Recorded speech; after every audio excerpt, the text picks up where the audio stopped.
Hello, in this video we're going to look at vectors, in particular algebraic vectors. So what we're going to do is we're going to go through an introduction as to what a vector is. I'm going to talk about equal vectors, opposite vectors, vector addition, parallel vectors, and then we're going to look at some typical exam questions that you would get on vectors. So first of all, what is a vector? Well, a vector is something with a size, or another word for size is often used as the word magnitude, and also a direction.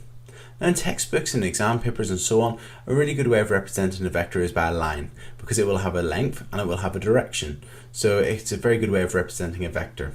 So let's have a look at this first vector. So we've got the point A and we've got the point B. Now we can see from the arrow on the line we're going from the point A to the point B, so we can write that vector as AB with an arrow above it.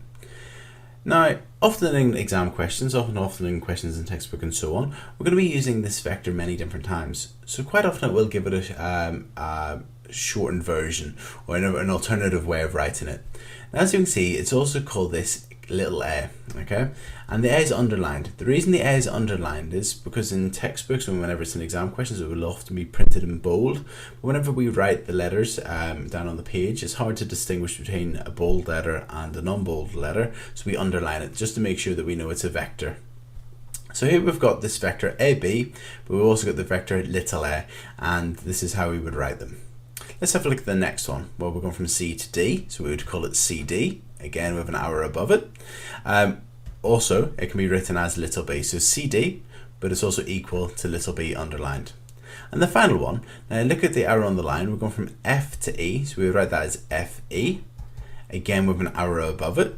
And whenever we're doing a journey, the first point or the first letter is always going to go first, and where you are going to will go second, and the arrow will always go from left to right. And that equals, and as we can see here, the little letter we've used to represent it is C and underlined.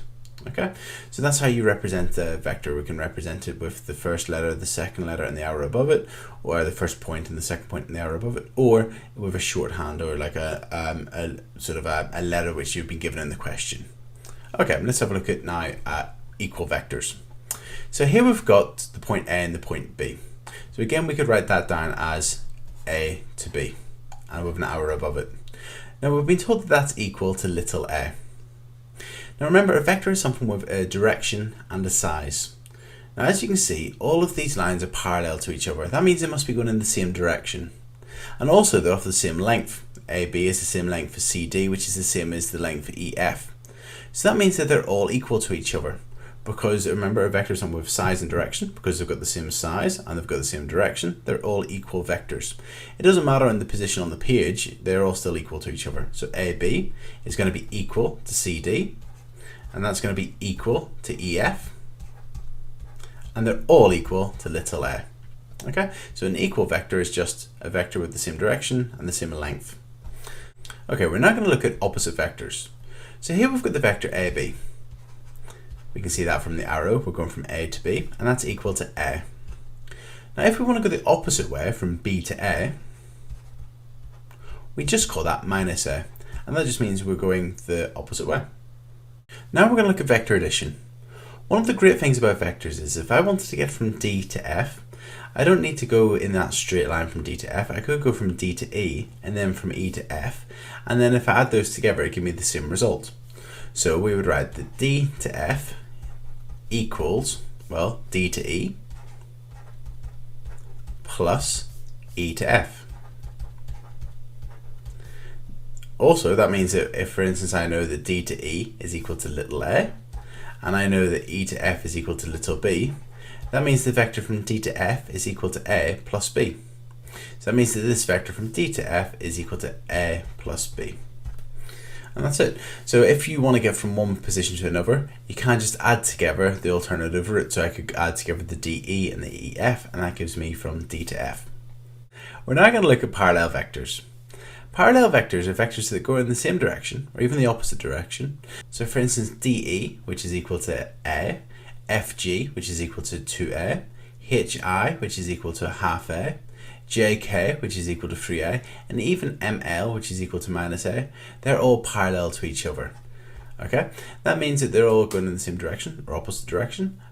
Now, as you'll notice, they're all multiples. So, for instance, if you multiply the original vector, which from dt, which is a, by a number, you can get each of the following, or each of the others. So, for instance, if you multiply it by 2, you can get fg. If you multiply it by a half, you get hi, and so on.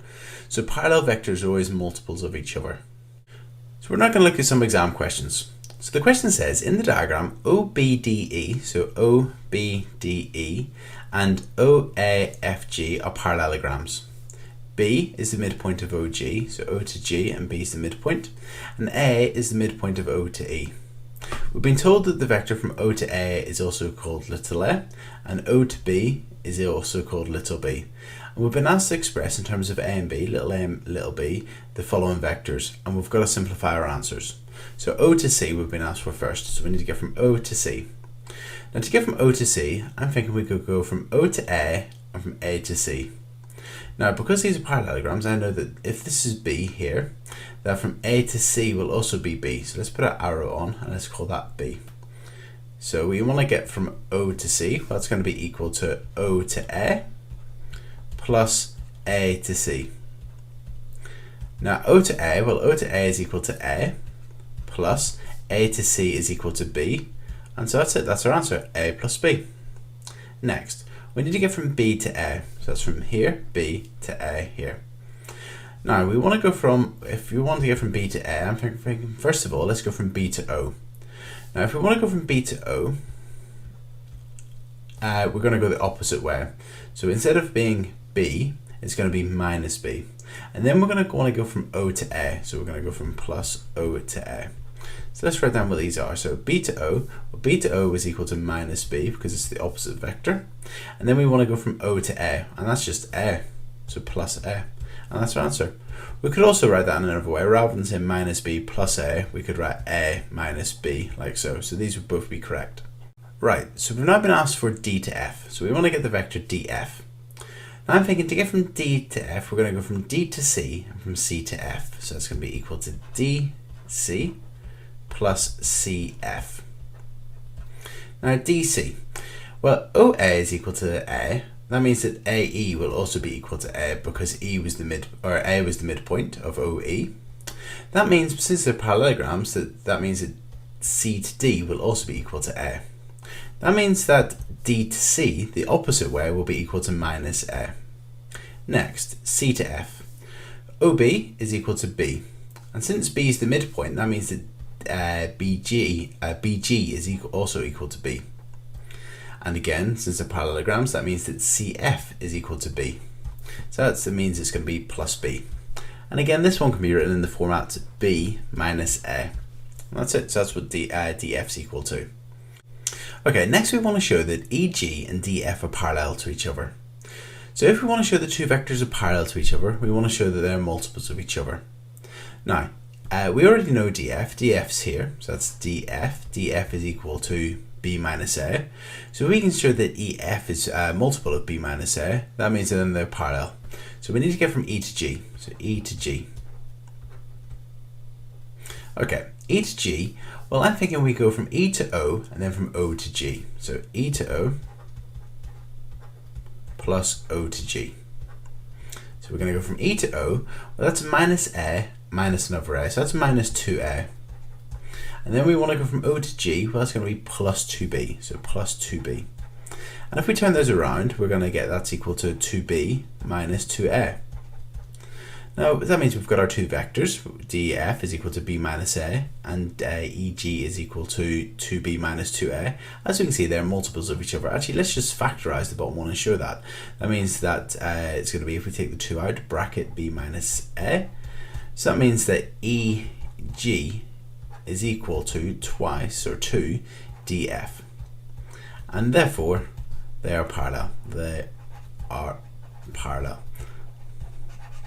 Okay, so if you want to show that two vectors are parallel to each other, you just show that they are multiples of each other. As we had DF was equal to B minus A, and EG was equal to 2B minus 2A, that's enough to say that they're parallel. Always finish that off with a little sort of statement, just sort of stating they're parallel. Okay, this question says OABC is a trapezium. The point D is the midpoint of BC. So we've got BC, and that means that D is the midpoint. And the point E is the midpoint of AC. So we've got AC and E is the midpoint. The first question says, write these vectors in terms of little a and little b. And we've been given the information here, O to A. So O to A is equal to 3A. A to B is equal to 5B. And O to C is equal to 10B. And we're going to use that information to work out these other vectors. So O to B. So if we want to get from O to B, well, I'm thinking we go from O to A and then from A to B. So O to A and then plus A to B. So O to A is equal to 3A plus A to B is equal to 5B. And that's that one. That was quite straightforward. Next, from A to C. So from A to C, well, I'm thinking we go from A to O and then from O to C. So A to O plus O to C. A to O. Well, O to A is equal to 3A, so A to O will be equal to minus 3A. And then we want to go from O to C, well, that would just be plus 10B. And that's it. You could also write that one in the format 10B minus 3A. Both of them are perfectly fine. We now need to write the vector AE in terms of A and E, so A and B. So we want to get from A to E.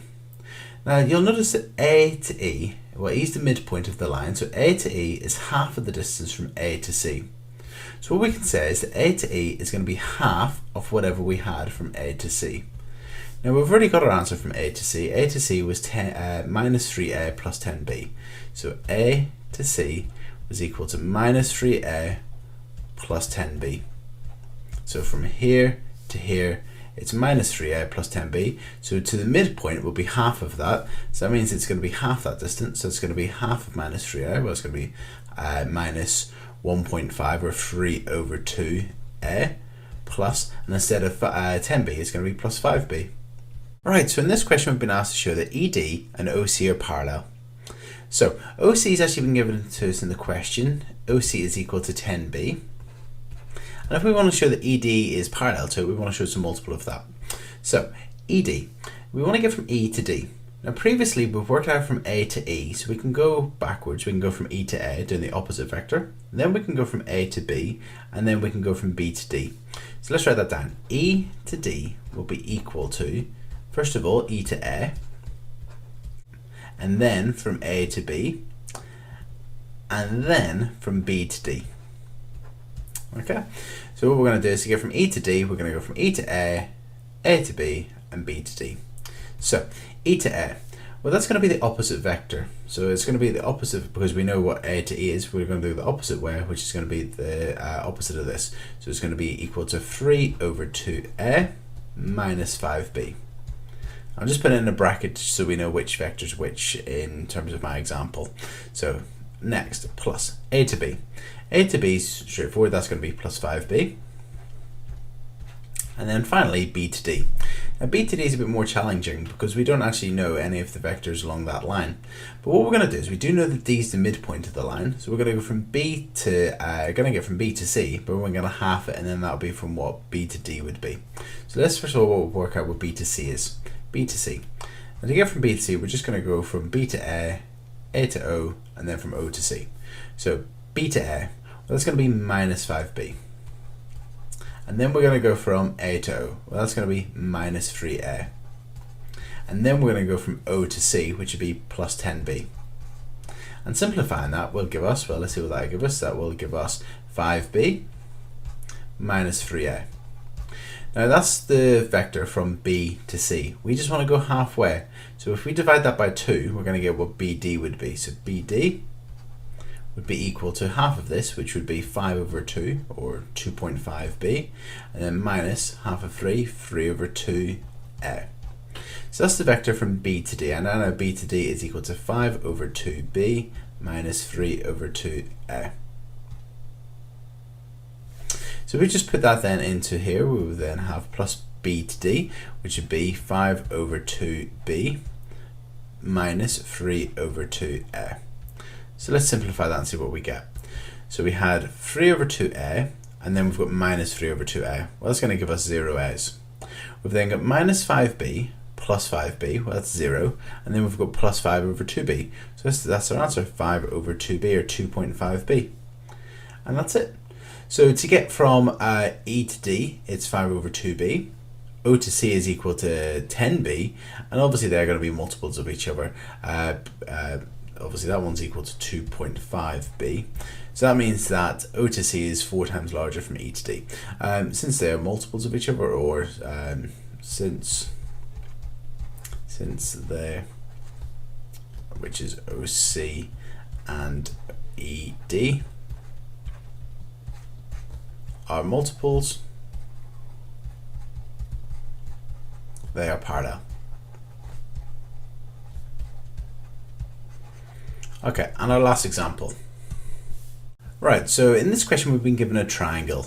AOB is a triangle, and it says P is a point on AO, so P is a point on AO, and it says that AB is equal to 2A, so let's label that. AB is equal to 2A, and it says that AO is equal to 6B, but it says that AP to PO as a ratio is 2 to 1. In other words, this length is twice as long as that length.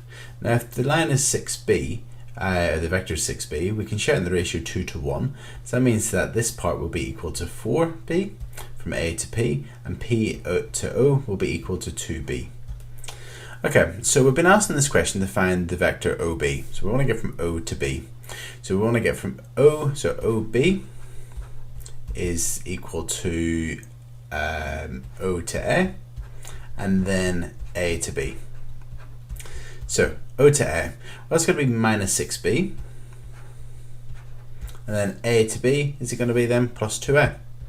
We could reverse that if we wanted to and write 2A minus 6b, but either way is fine. Okay, next part. Now the next part says that Q is the midpoint of OB, so Q is the middle of this line, and B is the midpoint of AC, so B is the midpoint of AC. Show that PQC, so PQC is a straight line.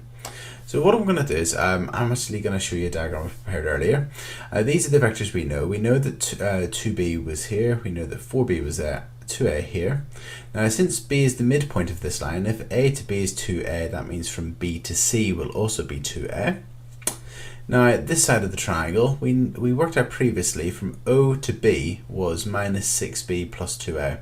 Well, because Q is the midpoint of that line, I've halved it to get them from O to Q would be minus 3b plus a, and from Q to B would be minus 3b plus a also. Now the question says show that PQC is a straight line, so PQC is a straight line.